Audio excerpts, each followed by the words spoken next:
Mas nós não podemos deixar de falar isso em nenhum momento sobre a Reforma Protestante, que completou 504 anos no último domingo, do dia 31, né? É verdade, além das Isso não... questões religiosas, o movimento influenciou a Uhum. sociedade em vários aspectos, entre eles aspectos econômicos, políticos, educacionais, mas quem vai falar ao vivo com a gente sobre esse tema, fechando a semana de aniversário da Reforma aqui na IPP-TV, é o reverendo Carlos Kleber, pastor da congregação da IPP em Olímpia, no interior de São Paulo. Pastor, seja muito bem-vindo aqui ao nosso Notícias do Bem para a gente falar a respeito desse tema, Reforma Protestante. Nós tivemos a oportunidade na sexta-feira passada de conversar com o reverendo Nilson, onde nós tratamos de uma visão histórica, vamos dizer assim, né, da reforma, mas hoje a gente quer abordar com o senhor exatamente a repercussão da reforma protestante na nossa sociedade atual. Então, seja muito bem-vindo, pastor, para a gente falar sobre esse assunto. Graças a Deus, meus queridos, é um prazer estar aqui com vocês. Me sinto honrado em poder participar desse programa. Acompanho, divulgo e recomendo a todos que façam isso, porque, de fato, a proposta de Notícias do Bem é muito significativa. Se você liga a televisão, só vê notícia ruim, né, nessa hora. É verdade. Mas é um privilégio estar aqui com vocês e poder compartilhar, refletir sobre a influência da reforma no Ocidente, para além das questões teológicas, religiosas e espirituais. É verdade, que bom, pastor. Bom, começando por aí então, né? É impossível a gente pensar na nossa sociedade moderna, né? Na sociedade ocidental, sem associar com a reforma protestante. Para vocês terem uma ideia, recentemente os intelectuais da USP, eles fizeram uma análise das obras que mais influenciaram no século XX. E eles escolheram A Ética Protestante e o Espírito do Capitalismo, de Max Weber. Eu não vou ter tempo para explicar assim, as dificuldades que Weber encontrou, porque a obra, mesmo sendo um clássico da sociologia, faz algumas análises equivocadas sobre o calvinismo e sobre o protestantismo. Mas, assim, não deixa de ser um clássico, e foram os intelectuais da USP que a escolheram como uma obra do século XX. Vocês vão ter essa informação lá no prefácio da editora Martin Claret dessa obra, Ética Protestante e o Espírito do Capitalismo. Por que eu estou citando isso? Porque o protestantismo ele é muito falado nas aulas de história, de sociologia, e é percebido no mundo, tanto na economia quanto na política e na educação. E houve, assim, muito impacto. A gente, quando vai estudar, a gente sabe que, seja no sistema democrático de direito, seja concernente à liberdade religiosa, ou mesmo lá na frente, falando sobre a escravidão, o protestantismo teve uma influência gigantesca, apesar de a mídia não noticiar tanto, e a gente somente ouvir informações como se o público protestante evangélico fosse um público incauto, sem informação, ignorante, quando na verdade a história passa bem longe disso. Então, pensar sobre a influência da reforma para além da teologia e do mundo espiritual é muito significativo e importante. Uhum. Pastor, recentemente, né, até o senhor compartilhou com a gente, teve uma pesquisa que fizeram, né, referente a todos os movimentos, né, a influência da reforma para o mundo, né? E aí, nessa influência da reforma, foram observados que alguns, eu colocar os top 10, né? Como que alguns países se destacaram em alguns tópicos como empreendedorismo, educação, economia, tudo, e estavam relacionados ao protestantismo, né? Fala um pouquinho pra gente sobre essa pesquisa e essa Olha, relação. eu já tinha ouvido alguma coisa, mas recentemente eu fui convidado para dar uma palestra numa escola e aí eu fui pesquisar mais a fundo. Mas eu vou citar algumas coisas. Por exemplo, as 10 melhores universidades do mundo estão em dois países onde a reforma atuou muito fortemente. Então, Estados Unidos e Inglaterra. Das 5 maiores economias do mundo, e aqui eu cito Estados Unidos, China, Japão, Alemanha e Reino Unido, a primeira, a quarta e a quinta economias são de países onde a reforma teve grande influência. Para citar dos 12 melhores países para se empreender, 8. O primeiro, o terceiro, o quarto, o sexto, o sétimo, o oitavo, o 10º e 12º são países onde a reforma atuou. Dos países que possuem melhor segurança jurídica, os 5 primeiros são países onde a reforma atuou. E aqui eu cito Dinamarca, Noruega, Finlândia, Suécia, Holanda e Alemanha. E, por fim, dos 10 países que ganharam mais prêmio Nobel, os 3 primeiros são países onde a reforma atuou. Mas eu ainda cito, Estados Unidos em primeiro lugar, Reino Unido em segundo, Alemanha em terceiro, Suécia em quinto e Suíça, onde Calvino atuou muito fortemente, em sétimo lugar. São dados que eu trago, você pode compartilhar, Tainá, eu mandei para você, você pode colocar para quem quiser, os ouvintes que quiserem, se mandarem uma mensagem aí, eu mando para você, você compartilha, porque não foram retirados de sites evangélicos, mas sim, Brasil Escola, Forbes, Exame, Jovem Pan, UOL, então não são sites que eram teólogos escrevendo, falando sobre isso. E só para você ter uma ideia, Max Weber, quando ele fez o livro Ética Protestante e o Espírito do Capitalismo, repito, é um clássico. Vocês citaram aí o Enem, o pessoal que vai fazer o Enem tem que saber.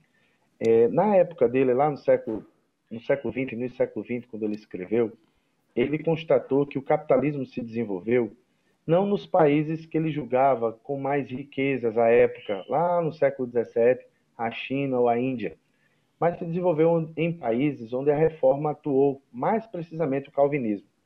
E aí ele foi estudar no livro a relação da ética protestante, mais especificamente do calvinismo, com a ética que se desenvolveu no mundo moderno. É uma obra de 5 capítulos, não dá para a gente assim, explicar todas as coisas, mas só basta dizer que Leandro Carnal, que também não é um cristão protestante, o seu doutorado foi sobre a história dos Estados Unidos, ele disse que não dá para a gente entender a formação dos Estados Unidos sem entender os puritanos ou os peregrinos que saíram no navio Mayflower, lá no século XVII, e saíram da Inglaterra perseguidos e foram para a Nova Inglaterra, que a gente chama hoje de Estados Unidos. As principais universidades de Princeton, de Massachusetts, Yale, Harvard, foram fundadas por esses nossos irmãos. Então, os Estados Unidos são hoje a maior economia e também disputam aí com Rússia e China as maiores potências bélicas, no caso dos Estados Unidos, a maior ainda. E eu ainda cito mais um detalhe, viu? A Revolução Industrial aconteceu primeiramente na Inglaterra e há cerca de 250 anos, ou mais um pouco, quase 300 anos, quem está na dianteira do mundo, no sentido econômico, político, são Inglaterra e Estados Unidos, respectivamente. Eu lembro que a moeda era a libra, hoje é o dólar, a moeda mais utilizada no mundo, e tudo isso tem uma razão histórica. O protestantismo, ele resgata o conceito de 1 Coríntios 10, 31, quer comais, bebais ou façais qualquer outra coisa, fazer tudo para a glória de Deus. A palavra de Deus nos ensina a gente trabalhar com afinco, com excelência, com dedicação, e isso repercutiu na Inglaterra, posteriormente nos Estados Unidos, uma vez que o trabalho é valorizado e é visto como parte da vida com Deus, da minha vida religiosa, o trabalho não está fora. Você soma isso a pregações que combatem vícios, que combatem o uso desregrado do dinheiro. Então, o que é que você tem? Países que vão acumular, que vão gerar poupança, que vão incentivar o trabalho e a educação. E o resultado é que os Estados Unidos e Inglaterra, há mais de 250 anos, de alguma maneira dominam o mundo. E só para citar, nem cristão protestante. Alex Tocqueville foi um funcionário francês que foi estudar nos Estados Unidos e escreveu um calhamaço, um livro de mais de 1000 páginas. E o livro é Da Democracia na América. Ele foi estudar por que a democracia nos Estados Unidos era tão diferente e era modelo para o mundo, tá? Os Estados Unidos passaram por uma guerra civil, mas ainda não passaram por uma revolução. Quantas revoluções o Brasil já não passou? A França já não passou? Então, o maior modelo que a gente tem no mundo de democracia é os Estados Unidos da América. Países com as maiores economias, países protestantes. Isso tem alguma razão de ser, não é verdade? É verdade. Agora, pastor, o senhor citou, ainda aqui rapidamente, a questão cultural, mas essa é uma questão fundamental também, que faz parte da evolução da sociedade, faz parte dos países desenvolvidos e que tem uma relação direta com o protestantismo, porque desde o nascimento, né, do protestantismo, a questão da educação, a questão da cultura foi levada muito a sério, inclusive com o conceito de que onde tem uma igreja tem uma escola ao lado, né? Isso também foi fundamental, obviamente. Sim, recentemente, num programa de Marília Gabriela, recentemente que eu digo há uns 7, 8 anos, foi Uhum. chamado um professor lá com doutorado na UFRJ e professor na UFF, Universidade Federal Fluminense, e ele comparava exatamente os países que receberam a educação protestante e os países que receberam influência católica. O que é que acontece? Lutero, ele incentivou e ele foi firme com os príncipes. A gente chama Alemanha, mas na verdade a Alemanha, como a gente conhece, só foi constituída no século XIX. A unificação alemã acontece no século XIX. O mais correto é a gente chamar de Sacro Império Romano Germânico. Mas não está errado, a gente vai ficar corrigindo, a pessoa diz assim, a reforma aconteceu na Alemanha. No que hoje a gente chama Alemanha, porque não era Alemanha. Eram vários reinos e existiram vários príncipes. E Lutero, ele foi veemente com os príncipes no sentido de dizer que a educação era um instrumento de Deus para que a ignorância e o misticismo fossem dissipados. Então, ele, além de ter feito a tradução da Bíblia para o alemão, ele foi as primeiras leis que versam sobre educação infantil e a obrigatoriedade do ensino infantil são da orientação de Lutero. Se você for agora no Google Acadêmico e colocar assim, Lutero e Educação na Alemanha, você vai ter uma série de artigos que tratam do assunto. Então, você foi preciso aí, cirúrgico na afirmação. E Calvino também teve uma influência grande na Suíça concernente a esse assunto também, sobre a educação. Eu vou até mais à frente, lá no século XVIII, Robert Hicks, fundador da Escola Bíblica Dominical, ele atraiu várias crianças que ele via na rua, cujos pais estavam nas fábricas. Então, a história da educação lá dos Estados Unidos e também da Inglaterra também passam pela Escola Bíblica Dominical.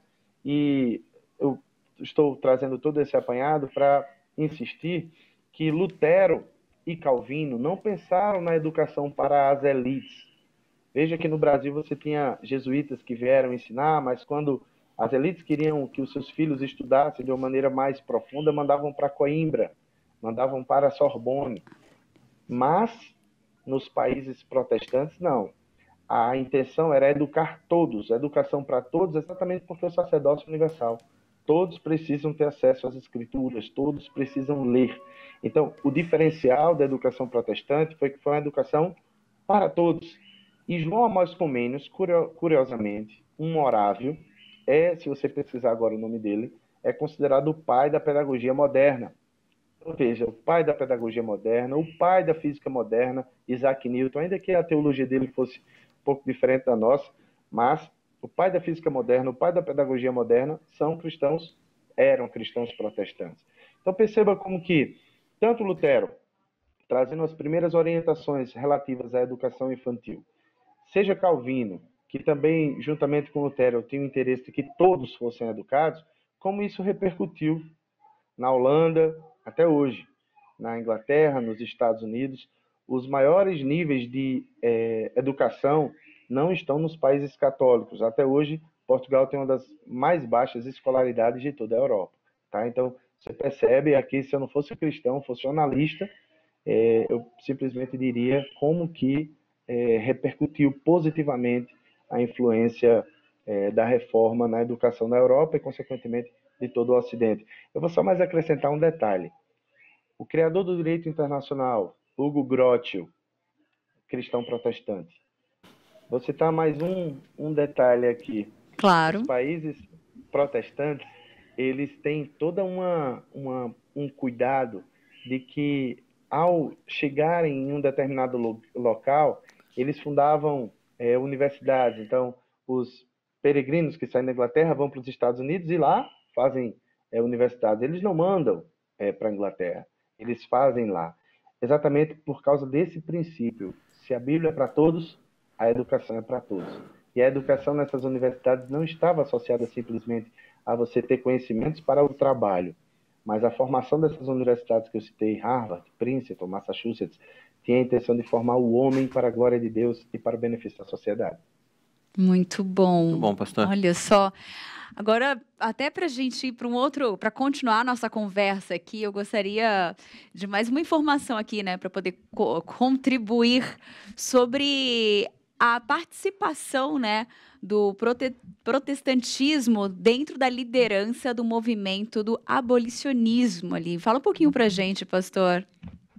Muito joia. O que é que a gente escuta nas escolas, os alunos escutam e está na historiografia, nas obras, livros didáticos. Principalmente se tiver uma orientação marxista. Vai dizer que a reforma, ou melhor, o abolicionismo aconteceu, o movimento começou na Inglaterra, porque os industriais, os capitalistas queriam que os escravos fossem liberados, a mão de obra fosse liberada para que também pudessem consumir. Essa é uma leitura, além de materialista, muito reducionista. Se você agora colocar, for lá no Google e escreve Google Acadêmico, o Google Acadêmico são artigos, obras científicas, e você escreve o nome John Newton, aquele mesmo que compôs a música Amazing Grace, Maravilhosa Graça, ou se você escrever William Wilberforce, tem até um filme no YouTube, se você colocar assim, Jornada pela Liberdade, William Wilberforce conta a história daquele que foi um dos líderes com John Newton do movimento abolicionista. Quem foi John Newton? Ele era um ex-traficante de escravos que se converteu numa tempestade e se tornou pastor da igreja anglicana. E John Newton, juntamente com William Wilberforce, lutaram pelo fim do tráfico negreiro e iniciaram um processo de abolição da escravatura que começou na Inglaterra e repercutiu sobre todo o mundo no século XIX, sendo o Brasil, infelizmente, o último país aqui das Américas a abolir a escravidão. Mas, se você percebe, vai estudar, não sei se vocês estão lembrados aí nas leis relativas à escravidão no Brasil, havia uma pressão enorme da Inglaterra.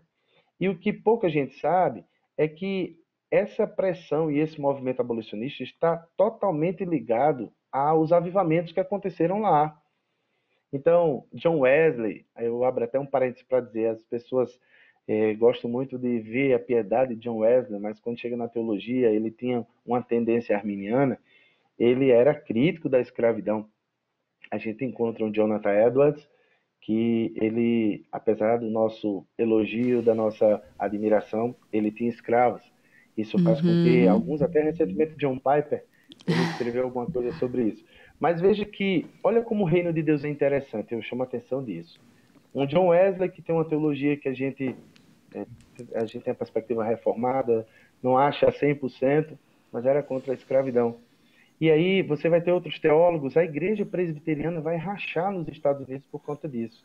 Você vai ter a igreja que apoia a escravidão e a igreja que não apoia. Mas quem começou o movimento abolicionista lá na Inglaterra foram dois servos do Senhor, um anglicano e outro batista, e outros mais, mas os que a gente mais conhece, John Newton, William Wilberforce, que começaram a combater a escravidão como um ato desumano. Então veja que a reforma protestante foi bem cirúrgica e atuante nesses movimentos sociais.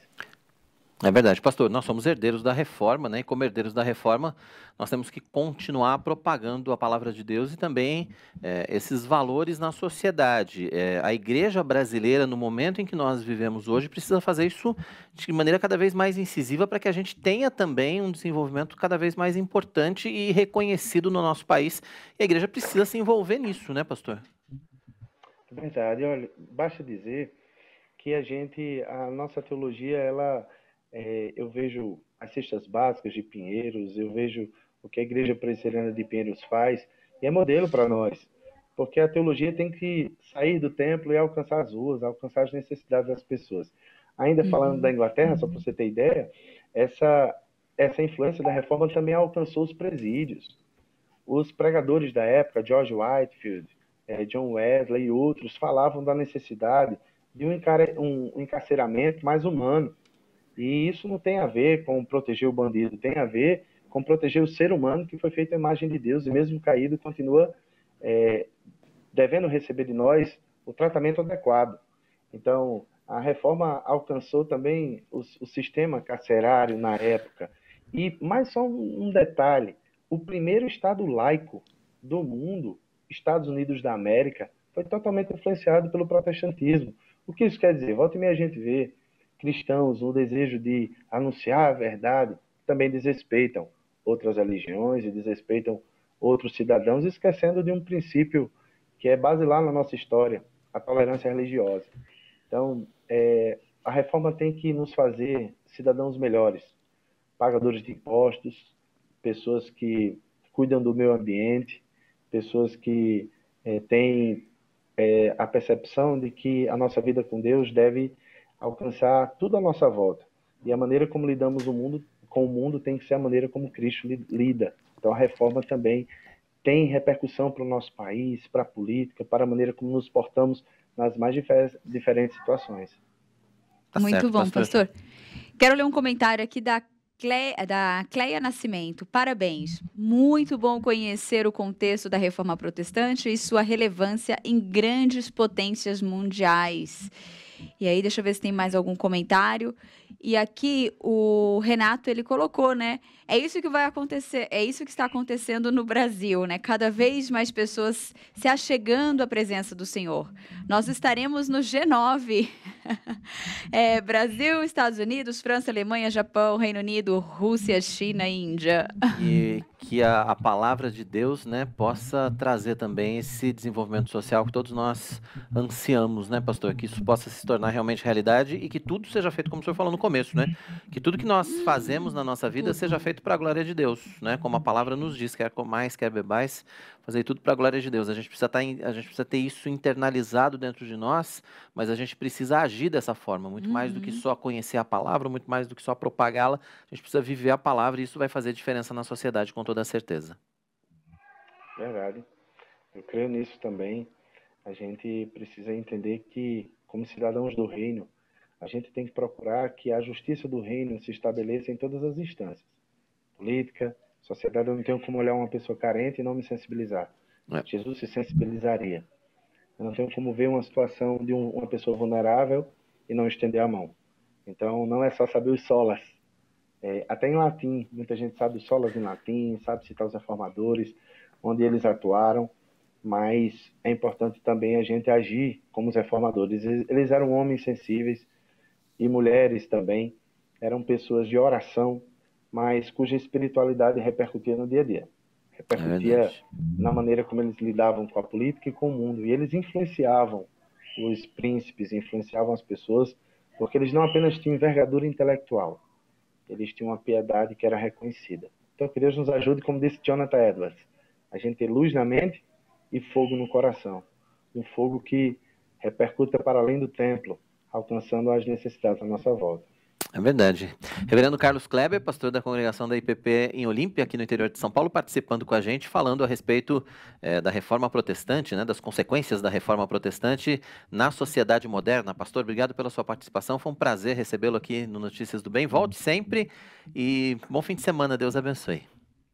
Amém. Deus abençoe. Obrigado também. Obrigada, pastor.